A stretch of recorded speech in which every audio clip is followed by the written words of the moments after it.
El eje rector de la economía está entonces en el Estado consagrado en la Constitución, senadora Moreno, y esto tendría que verse reflejado también pues, en el bienestar de las familias.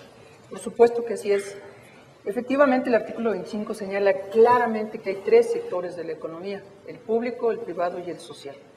Y creo que en esta etapa también se ha olvidado que hay un sector social muy importante en la agricultura, en toda la área agropecuaria, los ejidos, las organizaciones superiores, que han recibido muy poco apoyo y siguen recibiendo muy poco aliento.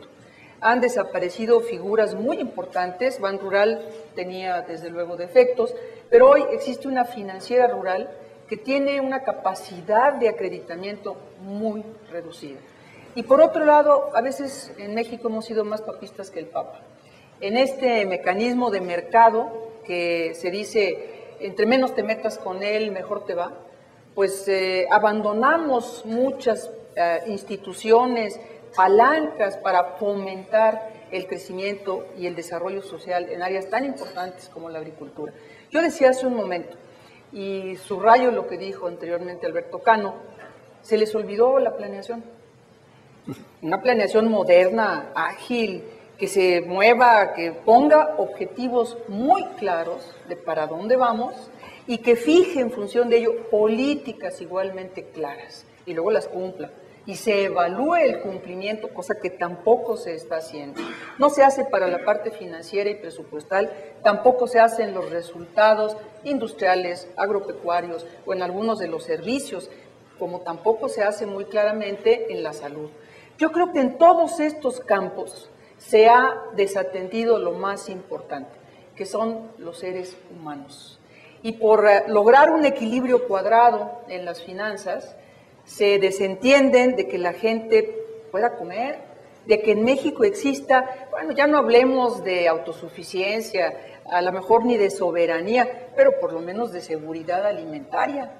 No existe. Nos convencieron de que no debíamos producir los granos básicos en México porque los podíamos importar. Y cuando vino la escasez de alimentos, ¿qué hicieron? Tomar medidas de emergencia enloquecidas, abrir frontera y suponer que con eso se equilibraba la situación y habría acceso a alimentos. No. Y creo que una de las cosas más delicadas que puede haber en una economía, en un país cualquiera, es la carencia de alimentos y, por supuesto, como decía también Luis, de ingreso suficiente para adquirirlos.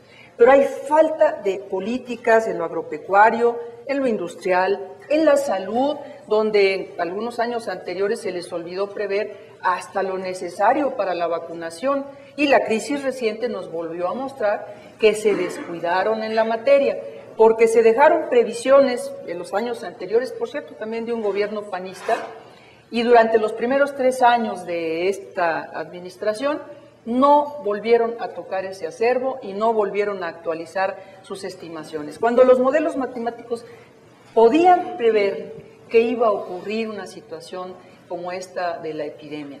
Y luego se tomaron medidas excesivas que le están costando, en términos de crisis al país, por lo menos medio punto más del Producto Interno Bruto.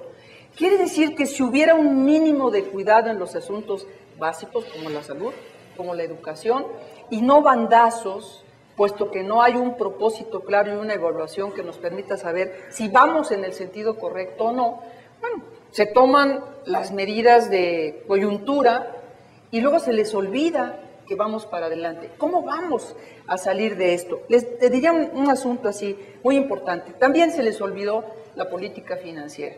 Hablan mucho de finanzas y de equilibrios y de destacar todos los equilibrios que nos está fallando, por cierto, en las cuentas con el exterior, nos está fallando también al interior, pero no vemos resultados. ¿Qué pasó con la banca de desarrollo, que en este momento sería una palanca fundamental para salir de la crisis, para coadyuvar? Prácticamente la desmantelaron. ¿Ya?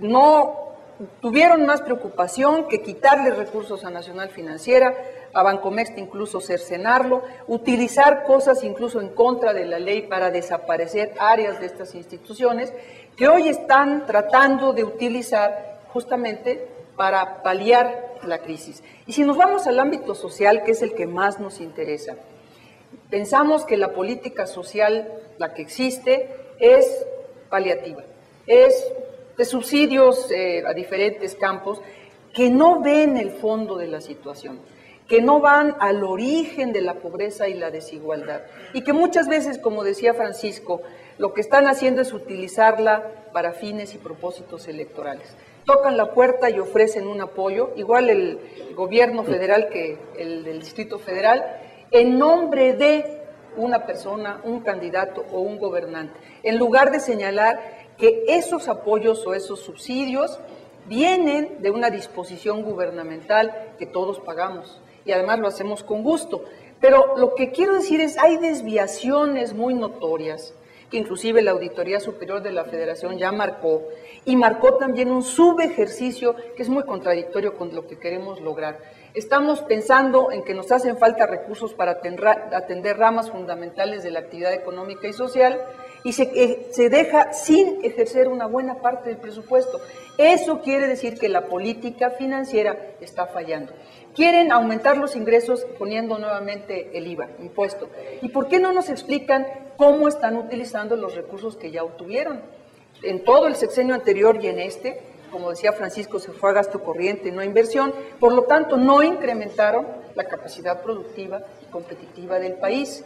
Si todas estas herramientas las pusiéramos en una planeación adecuadamente orientada, podríamos entonces ver qué resultados dan esas políticas, qué propósitos estamos logrando y dónde hay que corregir. Yo creo que ahí hay un tema central también para el desarrollo regional y para la distribución del ingreso que patéticamente va incrementando el 10% más alto de la población, una gran concentración del ingreso, y por contra el 10% más bajo de la curva está depauperada y desesperada porque no encuentra una salida para sus necesidades fundamentales.